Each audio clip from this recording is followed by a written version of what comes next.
مرحبا بكم أعزائي الطلبة في هذا الفيديو الذي سنتطرق فيه إلى le dipôle RC. On a vu dans la première vidéo de ce chapitre, le dipôle RC, toutes les relations, la relation entre I, la relation de Q, la capacité, etc. Dans cette vidéo, on va essayer de voir la réponse d'un dipôle RC.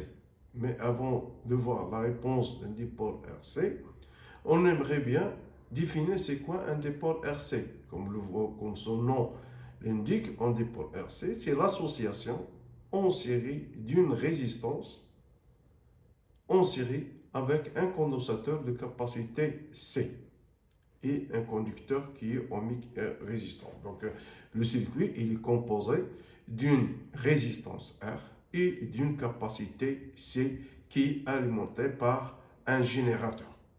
Et dans ce schéma-là, on a deux voies. La première voie qui correspond à la charge et la deuxième voie qui correspond à la décharge du condensateur. Mais pour le moment, on va s'intéresser à le condensateur qui se charge par la voie 1, c'est-à-dire la charge du condensateur.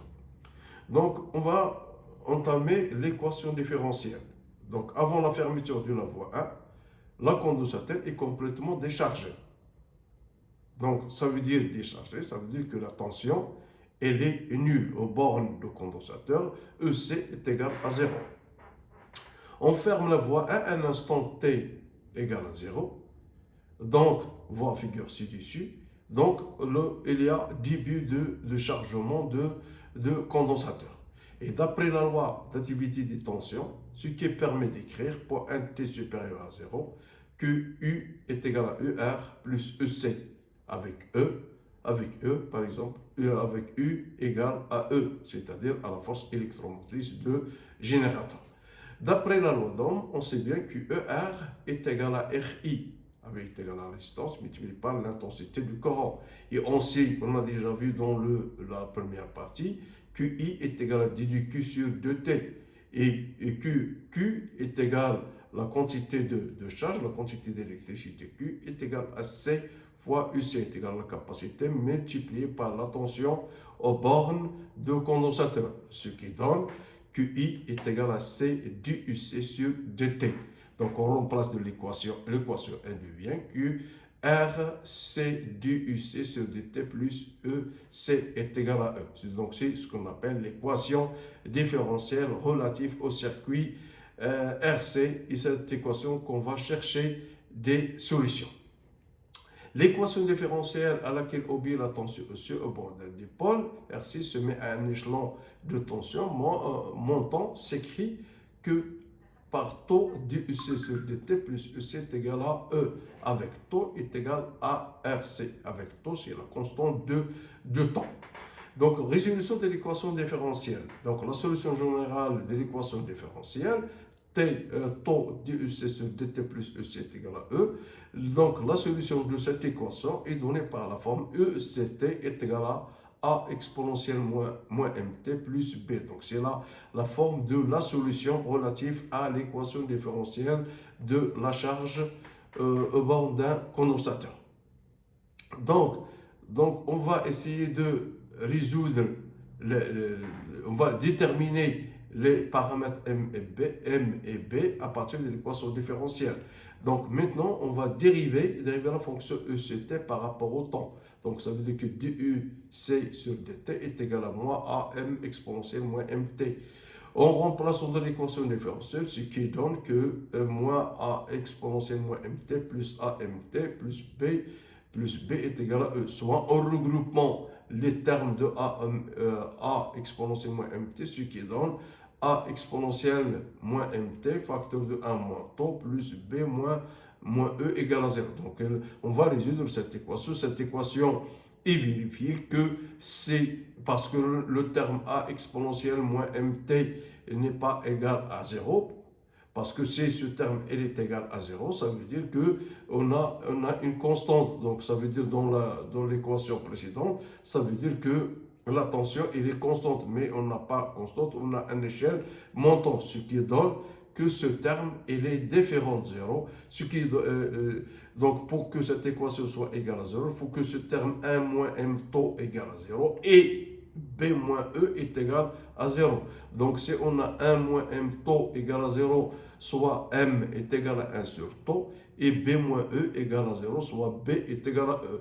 Donc, ça veut dire qu'on a trouvé maintenant la valeur de m et la valeur de b. Donc, il nous reste la valeur de a. Donc, la détermination de a par la condition initiale sur EC, donc dans l'équation différentielle, on a déterminé m et on a déterminé b, donc il nous reste a. Donc, pour déterminer a, donc on va utiliser les conditions, ce qu'on appelle les conditions initiales. Donc, à la date t égale à 0, on a ECT 0 est égal à 0. Et l'intensité est supérieure à 0, il est maximal. Donc, en utilisant cette condition initiale, ce qui donne que ECT est égal à 0, est égal à A exponentielle 0 plus B. Ça veut dire que A plus B égale à 0. Donc, soit A est égal à moins B. Et on a dans la première, la détermination de B, on a déterminé que B est égal à E. Donc, A est égal à moins E.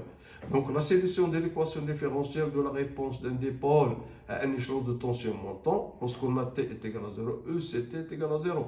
Donc, ça veut dire que ECT, l'équation, est égal à E facteur de 1 moins exponentielle moins T sur taux avec taux est égal à S. Donc, c'est ça l'équation dans ce raisonnement. On a déterminé A, on a déterminé M, on a déterminé B, ce qui donne que la solution finale, que ECT est égal à E facteur de 1 moins exponentielle moins T sur taux avec taux est égal à RC.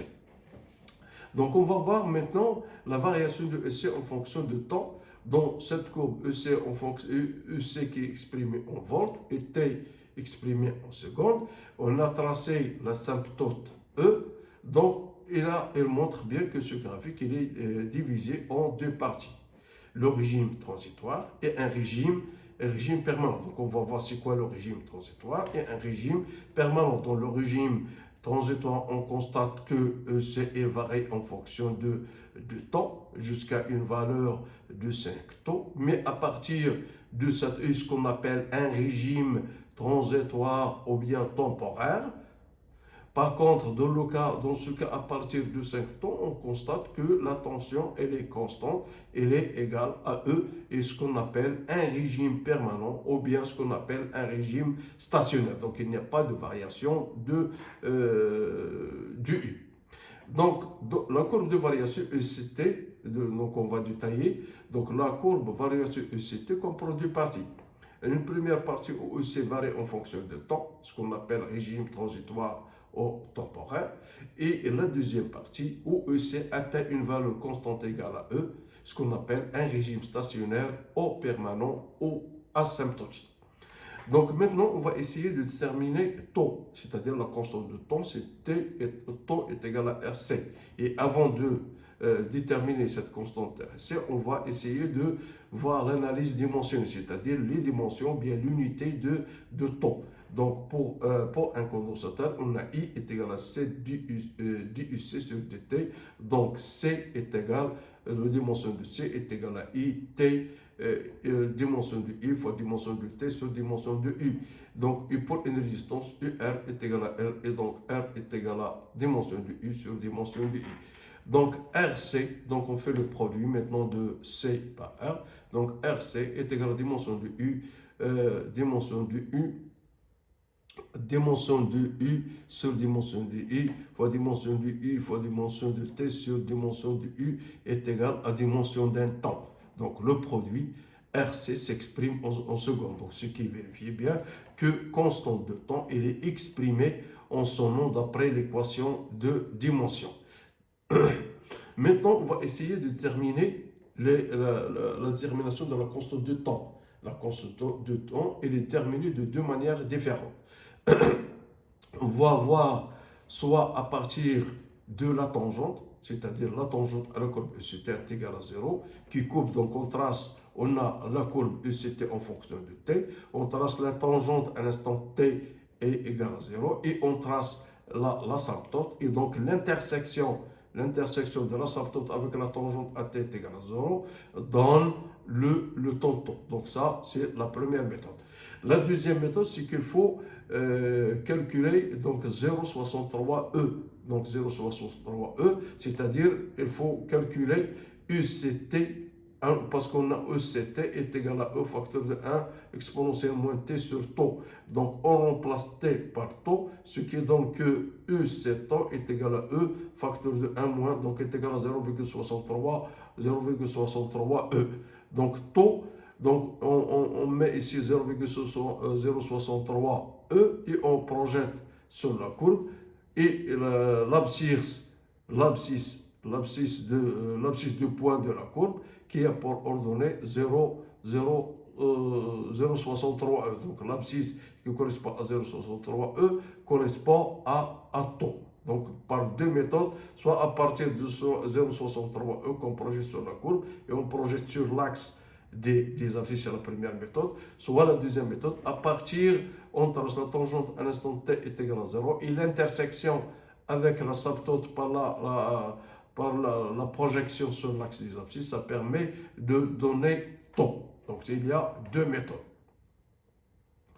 Donc pour la réponse en courant, donc on a IT est égal à C DUC sur DT, ça veut dire que UCT est égal à 1 est égal à E facteur de 1 exponentielle moins T sur T avec T est égal à RC. Donc la réponse en courant d'intensité s'écrit QIT est égal à E sur R et exponentielle moins T sur T. Et merci de votre attention.